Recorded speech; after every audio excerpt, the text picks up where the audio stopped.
Welcome back to Chow Time Pods. Your host, Red. I got videos today from Dr. Aurora Taraban. I'm Dr. Orion Taraban, and this is Psychacks, Better Living Through Psychology. And the topic for today's short talk is, I don't need a man. So it turns out that certain people, generally women, can take offense at some of my content. And one of the things that... Which is crazy, because how the doc lays everything out is very... scholar-like, very, that he's not attacking anybody in a sense. He's just pointing out data points. Perennially seems to get under a lot of people's skin is my use of numbers to describe women's physical attractiveness. Apparently, this is objectifying, misogynistic, abusive, etc. And it's actually none of these things. Nope. And it's fairly easy to demonstrate why. In the first place, women can and do evaluate men in the same way. I mean, Correct. That's what evaluate means. I mean, it's just they don't really use these number systems or these tier systems the same way we do, but it's almost the same system in a sense because it's all tiered. It's layered. It's people at the bottom, people at the top. So it's just always a tier system. It means to assign a value to. The only difference is that women typically don't use concrete numbers. Yeah. They use abstract quantities. The thought process behind phrases like, he's not good enough, you could do better, or he's an upgrade, all require women to perceive hierarchies of value in men Correct. To have any meaning whatsoever. That's why we say it. Everybody judges. I'm Judgy McJudgerson. I say it all the time. As soon as I see someone, I'm going to judge them. What they're wearing, how fat they are, how tall they are. I mean, height has nothing to do with much, but there's still some judgment and value that still gets put on someone because of their height. So we can't get away from it.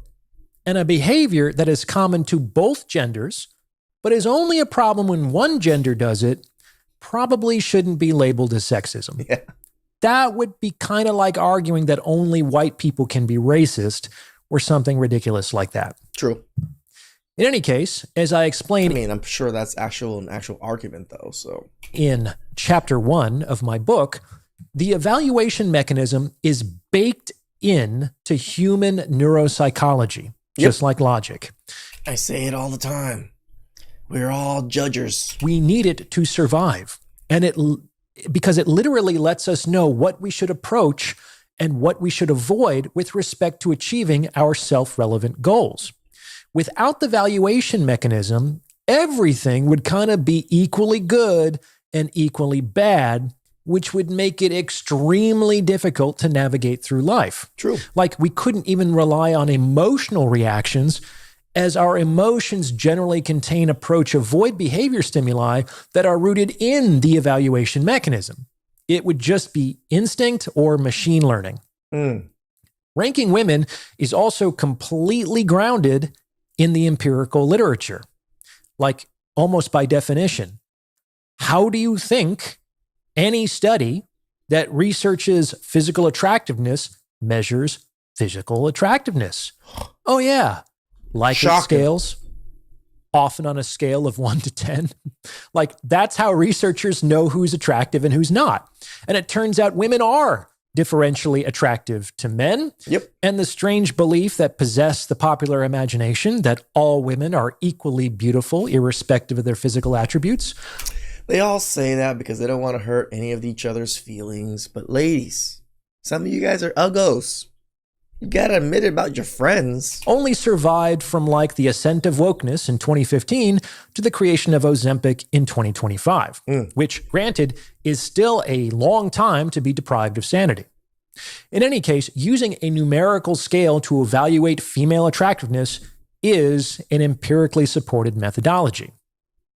But my fundamental point for this episode is that women are just as guilty of objectifying. I feel like they're worse. It's objectifying us for our money and the potential of what we can earn. Men than men are of objectifying women. In fact, women might be more guilty as their objectification is much more prevalent and hidden in plain sight. And the most common way this is expressed is something that I hear over and over and over again from women who take issue with my content. Namely, I don't need a man. Why would I ever serve a man? Why would I ever provide value to him? I'm not his mommy. I'm not his slave. I don't need a man.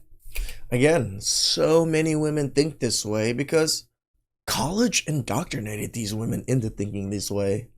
I'm sure a lot of women grew up wanting families, wanting, playing with dolls, doing very feminine things. And then college and high school, I'm sure even high school had something to do with it, plus society, slowly masculinize women. And because you've probably heard this yourself, you can help me with this next part. Why don't these women need a man? Like, what always comes after this? Help me fill in the blank. I'm strong and independent. I can do all better by myself. Is that the one he's in? I don't need a man because what? Do women say, I don't need a man because I already have plenty of love and support? No.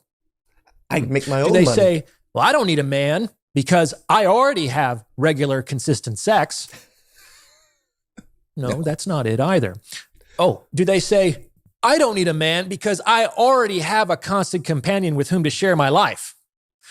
No, that's not it either. You know how the statement always ends, don't you? What these women always say is, I don't need a man because I have my own money. I can pay my own bills. Thank you very much. You see? This is how women tell on themselves. Yeah, they just objectified men into ATMs. If you don't need a man because you have your own money, then what does that tell you women think they need a man for? Money. I mean, these are their own words here. Yes.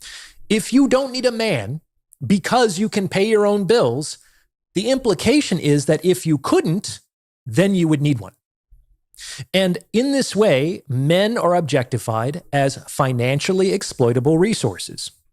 And this is much more common than the objectification of women as sexually exploitable resources. Like, I have never, ever heard a man say on TV, in a movie, in a song, I don't need a woman because I can make myself orgasm. Thank you very much. I mean, we are very good at our own orgasm. I can admit this. Like, have you? I mean, can you even imagine? Here's the thing.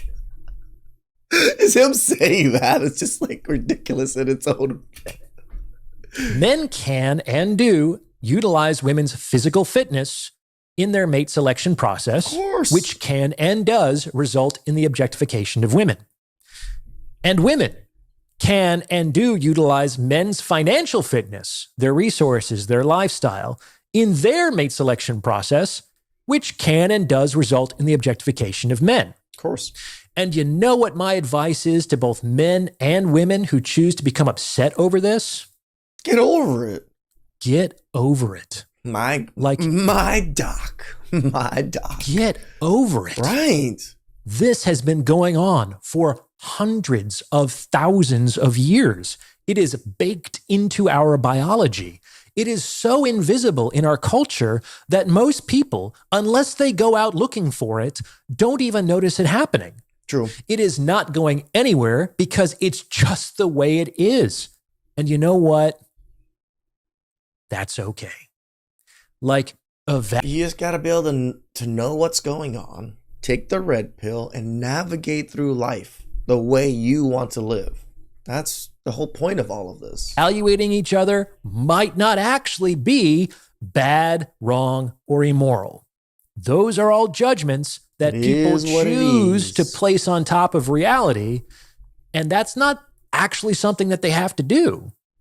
In fact, if you're going to apply judgments, there's probably more evidence that evaluating each other might actually be good in that. I mean, that's all of mate selection, right? Do you want a horrible mate? Are you just going to mate with any random, regular, degular, uggo or something out there? No, you're going to select for very specific features, very specific traits, and very specific goals and aspirations of a person. That it facilitates the perpetuation of the human species by guiding individual reproductive behavior in the direction of health and safety cues that increase the likelihood of offspring survival. So, yeah, skinny wife equals probably likely to have bail off a lot of children and stay healthy for a while. There's that. In any case, that's what I got for you today. Any woman who doesn't need a man because she has money inadvertently reveals that she believes that that is what men are good for. Otherwise, the existence of her assets would be entirely irrelevant. Stay safe out there, boys. What do you think? Doc. Does this fit with your own experience? Let me know in the comments below. And please, send this episode to someone who you think might benefit from its message. Shout out to Doc when he did I was just like, wait, did he copy that for me? Nah, probably not. He probably doesn't watch my videos or anything, but shout outs to the Doc. Always wonderful takes. I learned so much. I don't cover him as much because I used to cover him a lot, but most of you guys didn't really enjoy the content. But I always see important content that he does, so I try to shove it in every so often. Please subscribe, comment down below. I really appreciate that, and catch you guys next time. Ciao.